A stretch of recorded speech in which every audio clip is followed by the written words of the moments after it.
Hello students, कैसे हैं आप सभी। आई होप आप सभी स्वस्थ होंगे, मस्त होंगे। सो गाइज, आज की ये जो वीडियो है ना, बहुत ज्यादा इंपॉर्टेंट, बहुत ज्यादा खास होने वाली है। तो इसे वीडियो को ना आपको एंड तक देखना है, क्योंकि जब आपके फॉर्म आएंगे आप फॉर्म को भरेंगे, लेकिन उससे पहले सबसे ज्यादा जरूरी चीज क्या होती है कि आपको पता हो कि क्या आप इस एग्जाम के लिए फॉर्म भरने के लिए एलिजिबल हैं भी या नहीं। तो वीडियो में मैं आपको कुछ वो सारे क्राइटेरिया बताने वाली हूँ, जिनसे आप खुद को जज कीजिएगा कि अच्छा भैया, हम तो एलिजिबल हैं या हम एलिजिबल नहीं हैं। ठीक है, इस आधार पर ही फॉर्म भरे जाते हैं। अदरवाइज आप शायद पेपर में बैठ भी जाए, लेकिन आपके रिजल्ट में, आपकी उस लिस्ट में नाम नहीं आए, या ये भी हो सकता है कि आपका फॉर्म ही रिजेक्ट हो जाए। तो वीडियो को ध्यान से देखना है, अपने पेरेंट्स को दिखाना है और सारे पॉइंट्स को नोट करना है। तो फटाफट से शुरू करते हैं हमारा ये वीडियो। ठीक है, कौन फॉर्म भर सकता है। सबसे पहली चीज जो है और जो सबसे इंपॉर्टेंट चीज है, देखिए आप लोग जो पेपर देते हैं वो आप देते हैं 6th क्लास के एंट्रेंस के लिए, है ना। 6th क्लास का एंट्रेंस, तो इसके पेपर को देने के लिए या तो आप क्लास 4th में पढ़ रहे हो या आप क्लास 5th में पढ़ रहे हो।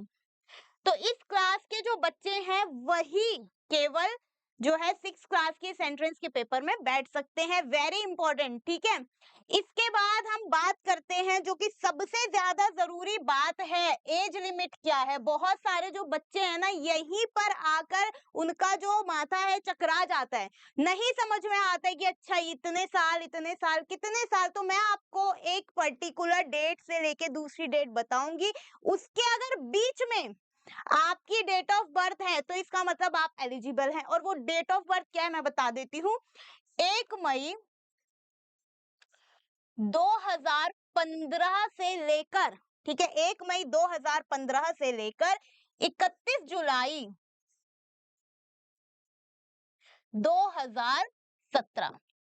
अब अगर इसके बीच में आपका डेट ऑफ बर्थ आता है, आपका हैप्पी वाला बर्थडे आता है, तो आप बिल्कुल एलिजिबल हैं इस फॉर्म को भरने के लिए। या इससे ऊपर या नीचे तो फिर आप भूल जाइए। ठीक है, तो ये चीज जरूर चेक कर लीजिएगा। इसके बाद जो सबसे ज्यादा जरूरी चीज है भाई साहब, देखिए जिले के आधार पर जो है वो आपकी सीटें बटी होती है ना। जिले के आधार पर सीटें बटी होती हैं आपकी। बहुत इंपॉर्टेंट है ये जिला वाली जो चीज है ना, यहाँ पर बहुत कंफ्यूजन होती है, बहुत बच्चे कंफ्यूज होते हैं। तो सिंपल सी बात है कि आप जिस जिले में हैं वही का आपका एड्रेस होना चाहिए। ठीक है, जब आप अपना एड्रेस भरेंगे फॉर्म के अंदर, जो भी आप उसमें अपना आधार कार्ड लगाएंगे, उसमें जो एड्रेस है वही का होना चाहिए। आपका जो स्कूल है जिसमें आप इस समय पढ़ रहे हैं वो उसी सेम जिले का होना चाहिए। ऐसा नहीं हो सकता कि भरा आपने फॉर्म किसी और एड्रेस पे है, स्कूल किसी और एड्रेस पे, रहते आप किसी तीसरी जगह है, तो यहाँ पर आपका फॉर्म रिजेक्ट होने के बहुत ज्यादा चांसेस हैं। तो ये जिले वाली चीज ना बहुत कंफ्यूजिंग है, तो बहुत ध्यान से आपको फॉर्म भरना है। इसके बाद यहाँ पर क्या है, आपके जेएनवी के एंट्रेंस एग्जाम में एक रूरल कोटा का फॉर्म में रहता है, रूरल कोटा।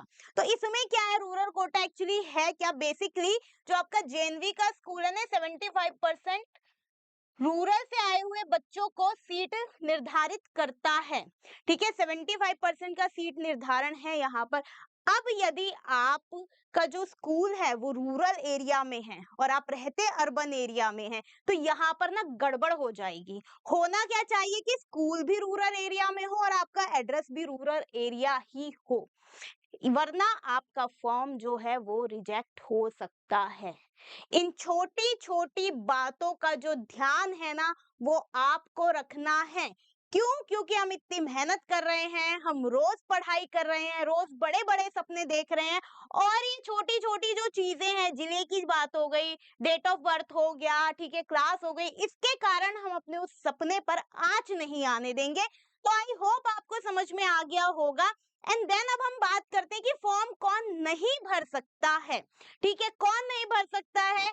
पहले जो फॉर्म भर चुके हैं या ये एग्जाम दे चुके हैं, देखिए साल में एक बार ये पेपर होता है और एक बच्चा एक ही बार इसे अटेम्प्ट कर सकता है एक पर्टिकुलर क्लास के लिए।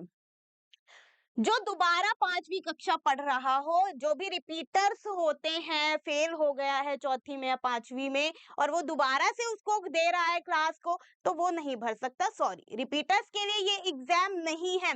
और जो निर्धारित आयु से बाहर है, आयु सीमा से, ये तो मैं आपको पहले भी बता चुकी हूँ कि निर्धारित आयु सीमा कितनी होनी चाहिए, जितनी मैडम ने बताई है, 1 मई 2015 से 31 जुलाई 2017।